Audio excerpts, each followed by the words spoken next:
Salut à tous et bienvenue dans cette nouvelle vidéo où on va analyser ensemble la 36e journée de Ligue 1. On se rapproche de la fin de la saison et il y a énormément de matchs à fort enjeu. Mais juste avant de démarrer ces analyses, n'hésitez pas à rejoindre le canal Telegram. Vous allez pouvoir suivre directement mes pronostics sur lesquels j'investis de l'argent là-bas. Et vous allez pouvoir également suivre le bilan de nos deux méthodes, que ce soit la méthode Boost ou la méthode VIP qui cartonne plutôt pas mal ces derniers temps.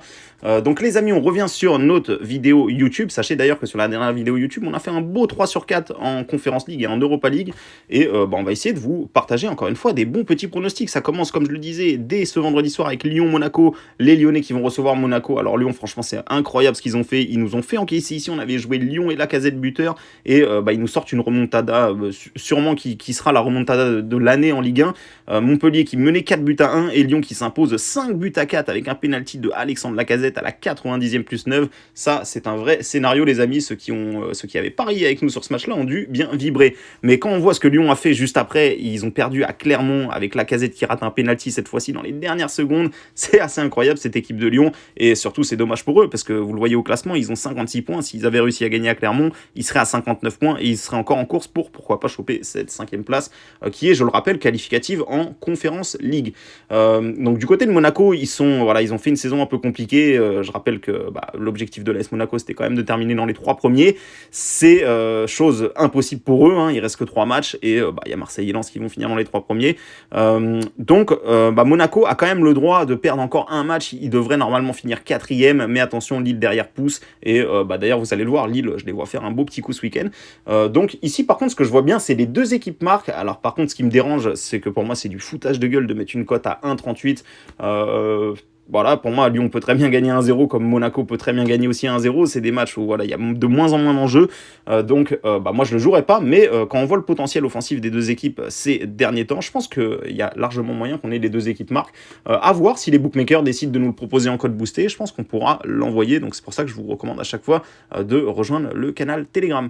Nantes contre Montpellier. Donc, Nantes qui va pas bien. Nantes qui est sur une série un petit peu catastrophique. Ça fait quand même plus de 8 matchs plus de 7 matchs sans victoire pour les Nantais et bien plus, parce que là ici c'était une victoire en coupe.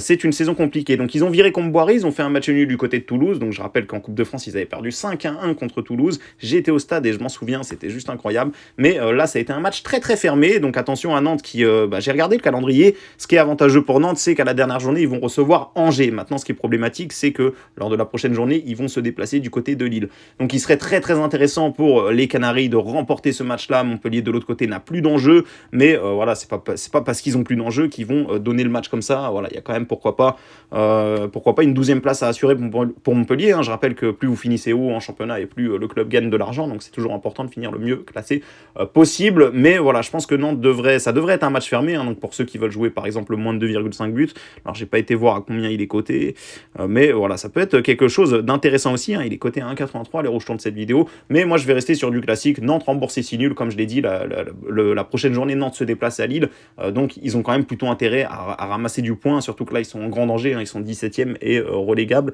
Il n'y a pas de barrage cette saison, donc ça sera immédiatement une relégation s'ils restent là, les Nantais. Nantes DNB à 1,52. Là encore, ce qui me dérange, c'est que la cote est pas très value, mais pour moi, Nantes devrait s'en sortir, ou au moins éviter la défaite sur ce match-là à domicile contre Montpellier. Lille contre Marseille maintenant, donc ça se passera à 21h, et on a une belle équipe de Lille, je trouve, qui à domicile, mine de rien, n'a pas perdu depuis un long moment. Voilà, la dernière défaite, c'était contre Nice ici lors de la 5e journée, donc c'est vous dire quand même, on en est à la 36e journée, donc Lille est vraiment une forteresse imprenable à domicile, mais attention, Marseille, c'est, je crois, la meilleure équipe à l'extérieur. Voilà, c'est le PSG et le Marseille qui est juste derrière. Donc attention, ça va être un match animé. On sait que voilà, les Marseillais ont quand même de l'enjeu. Ils ont énormément d'enjeux quand même parce que il serait intéressant pour eux de rattraper cette 2e place parce que s'ils finissent 3e, ils vont devoir se taper tous les barrages, les tours préliminaires, etc., etc. Donc ça peut être vite problématique et ils peuvent vite se faire sauter leur place en Ligue des Champions. Et Lille de leur côté qui va vouloir assurer cette 5e place. Bien évidemment, je pense qu'ils le savent que rattraper Monaco ça va être compliqué, mais il est important pour les Lillois de tout simplement d'assurer cette 5e place. Donc pour ceux qui veulent jouer Lille, ça peut être quelque chose à tenter. Moi je vais partir sur un buteur, je vous en ai pas proposé sur les 2 premiers matchs. Donc David qui n'a pas marqué depuis 3 matchs et pourtant c'est un buteur excellent, il a été performant tout au long de la saison, donc je pense qu'il peut planter contre l'OM. Et de l'autre côté on a Alexis Sanchez qui est en forme, il a marqué au dernier match et c'est le meilleur buteur de l'OM. Donc moi je pense qu'il y en a un des deux qui devrait planter, ça vous fait une cote à 1,58 si vous voulez le jouer. Et je vois bien une petite victoire 2-1 de Lille sur sa pelouse. Ajaccio contre le Stade Rennais, une équipe du Stade Rennais qui m'a vraiment déçu et franchement je trouve que c'est décevant, c'est même honteux les résultats qu'ils ont à l'extérieur, il y a beaucoup trop de rouge ici et quand ça se passe comme ça c'est compliqué d'espérer quelque chose, mais il y a encore de l'enjeu pour le Stade Rennais qui est que à un petit point de Lille qui va recevoir Marseille comme je le disais, donc en plus de ça on connaîtra le résultat de Lille contre Marseille, donc à voir, c'est important de savoir ce que Marseille fait si vous souhaitez investir sur ce match là avant, mais moi je pense que Ajaccio peut réagir, honnêtement Rennes c'est catastrophique à l'extérieur, Ajaccio voilà, certes, ils ont perdu 5-0 au Parc la semaine dernière, mais voilà, Ajaccio n'a plus grand-chose. Voilà, ils sont sûrs d'être légués, et c'est souvent dans ces moments-là que des équipes se mettent à gagner. Si vous regardez le foot depuis un petit moment, vous le savez, il y a des équipes qui n'ont plus rien à jouer et qui gagnent quand même, voilà, pour faire plaisir au public. Je pense qu'Ajaccio, ils sont capables de sortir un petit coup, surtout quand je vois les stades de Rennes à l'extérieur. Même si l'enjeu est du côté de Rennes, je pense qu'on peut avoir une surprise. Alors pour ceux qui veulent faire une folie, sachez que Ajaccio remboursé 6 matchs nuls, ça vous fait une cote à 5,42. Donc ceux qui veulent tenter un gros coup là-dessus, pourquoi pas. Moi je serais pas surpris qu'on ait des surprises sur cette fin de saison, et Ajaccio à domicile, je trouve que la cote est vraiment un petit peu trop haute, 7-10 ça me semble un peu abusé.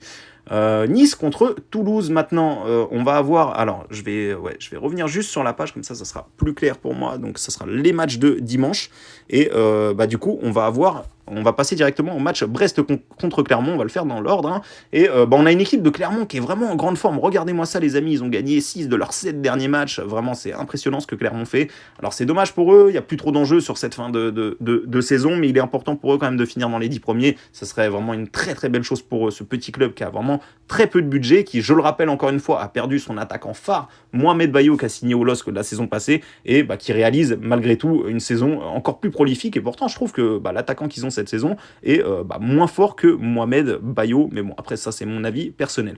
Du côté de Brest, eh bien ils se sont bien rattrapés parce qu'ils ont gagné 1-0 le match contre Brest, le match contre Auxerre, donc c'était vraiment très important, c'était un match à 6 points, Auxerre qui est dans la concurrence, qui est dans la course à la relégation, donc Brest a encore un ou deux jokers à griller, et je pense que Clermont ils sont vraiment en forme, Brest ils savent qu'ils n'ont pas trop la pression parce qu'il y a quand même Auxerre et Nantes derrière, il va falloir quand même que Nantes et Auxerre gagnent 2 matchs pour que Brest se retrouve en danger, donc moi je me dis pourquoi pas Clermont qui va chercher quelque chose, ils sont sur 7 ou 8 matchs en défaite comme je vous l'ai montré, et nul ou victoire de Clermont, ça fait une cote à 1,67, et pourquoi pas un petit 0-0, tiens c'est vrai que ça fait un petit moment qu'on n'en a pas eu, et entre ces deux équipes ça ne m'étonnerait pas forcément.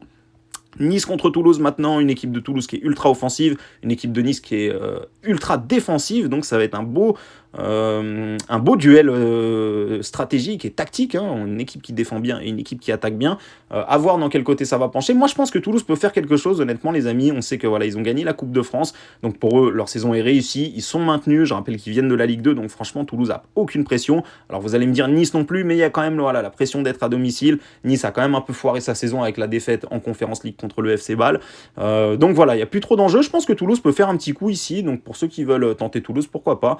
Moi je vois bien quand même le duel tactique penché dans le jeu des Toulousains, je vois bien les deux équipes marquer, et pourquoi pas une petite victoire 2-1 de Toulouse, les deux équipes marquent, c'est côté 1,62 pour ceux qui veulent le jouer.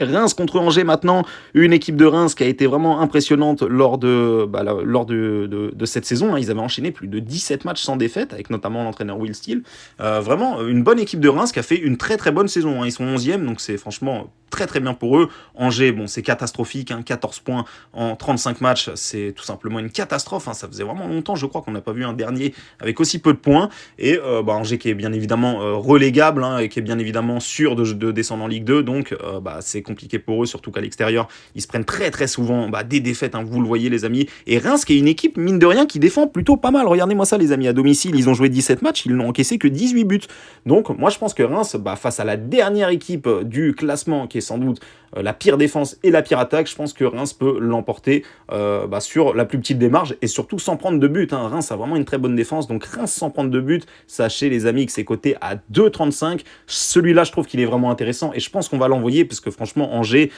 c'est quand même défensivement, offensivement, c'est quand même une catastrophe pour eux. Alors vous allez me dire, ils ont marqué sur les 3 derniers matchs à l'extérieur, mais justement, ne croyez pas que ça va durer tout le temps. Angers est une équipe assez faible, ça se voit de par le classement, ça se voit de par leurs statistiques, ils ont encaissé 77 buts cette saison, ils en ont marqué que 29, et comme je vous montrais, Reims c'est une équipe qui à domicile sait verrouiller le jeu, et termine pas mal ses matchs par 1-0, donc moi je vois bien pourquoi pas la petite victoire de Reims 1-0, ils n'ont pas besoin de forcer, et ça sera toujours 3 points en plus pour eux.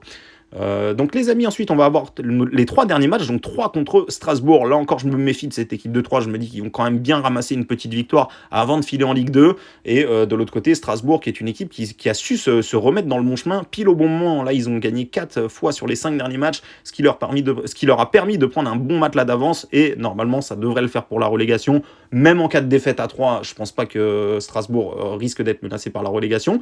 Par contre moi je vois bien, voilà, je pense que 3 va finir par gagner peut-être un match, peut-être que ça sera là, voilà, mais moi je vois bien pourquoi pas les deux équipes marquent côté 1,70, et en score exact je donnerais un petit 1 partout. Pour moi la cote de Strasbourg elle vaut clairement pas le coup d'être jouée 1,57 à l'extérieur. Du côté de 3, voilà, moi je pense que 3 c'est quand même pas non plus Angers, hein, voilà, ils ont quand même pris 22 points, marqué 42 buts cette saison, donc moi je pense que 3 peut clairement marquer contre Strasbourg. Donc les deux équipes marquent 1,70, un but partout pour mon avis sur ce match-là en score exact. Lorient contre Lens, et là encore je me méfie, cette équipe lensoise à l'extérieur, ils ont quand même mine de rien lâché quelques points, quelques matchs nuls, vous le voyez. Et de l'autre côté on a une équipe de Lorient encore une fois qui a pas vraiment d'enjeu, hein, qui avait démarré ce début de saison avec notamment Mofi, pour ceux qui s'en souviennent, qui avait planté énormément de buts, et la deuxième partie de saison ils l'ont joué quasiment en vacances, hein. Voilà, je trouve que c'est une équipe de Lorient qui, voilà, qui a joué qui a joué un très bon football toute la première partie de saison, mais qui en deuxième partie de saison s'est comporté, s'est contenté de son avance tout simplement, alors que si, rendez-vous compte, s'ils avaient fait la même première partie de saison, ils seraient dans les places qualificatives en Ligue des Champions. Mais en tout cas c'est Lens qui l'est actuellement. Lens a un enjeu très important les amis, hein. Il faut pas que Marseille gagne et repasse devant eux, surtout qu'ils se sont bien qu'ils ont réussi à battre Marseille chez eux, donc ça serait dommage de se refaire voler la place par l'OM. Mais attention, cette équipe de Lorient est à domicile, cette équipe de Lorient ne va pas lâcher le morceau comme ça, et surtout Lens se fait quand même mine de rien avoir assez souvent cette saison à l'extérieur. On sait qu'à Bollaert ils sont tout simplement invincibles, ils ont perdu que un match, mais à l'extérieur c'est quand même moins facile pour eux. Donc moi je vois bien pourquoi pas le nul remboursé si Lens gagne. C'est vrai que imaginer une victoire de Lorient, ça me semble compliqué, mais pourquoi pas un petit match nul. Et pour ceux qui veulent assurer le coup, ça fait une cote à 1,60 et un petit but partout en score exact. Encore une fois, je vois bien ce petit scénario là sur ce petit match. Et le dernier match, Auxerre contre le PSG.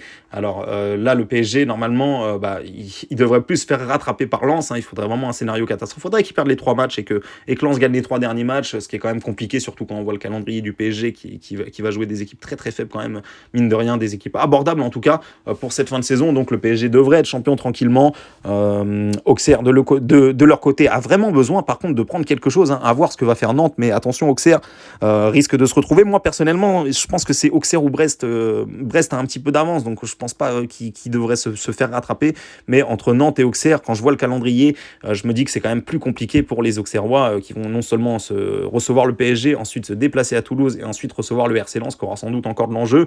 Donc moi je pense que Auxerre risque de descendre en Ligue 2, mais voilà, contre le PSG ici, je vois bien Mbappé buteur et victoire du PSG tout simplement, hein. Ça vous fait une petite cote pas mal à 1,92, et en score exact je vois bien un petit 0,3 pour le PSG qui joue à mon avis contre une équipe qui évoluera en Ligue 2 la saison prochaine.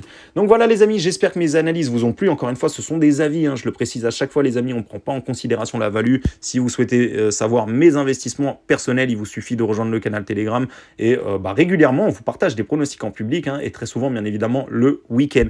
Donc voilà les amis, je vous dis à tout de suite sur le canal Telegram pour suivre mes investissements, ou je vous dis à bientôt pour une prochaine vidéo.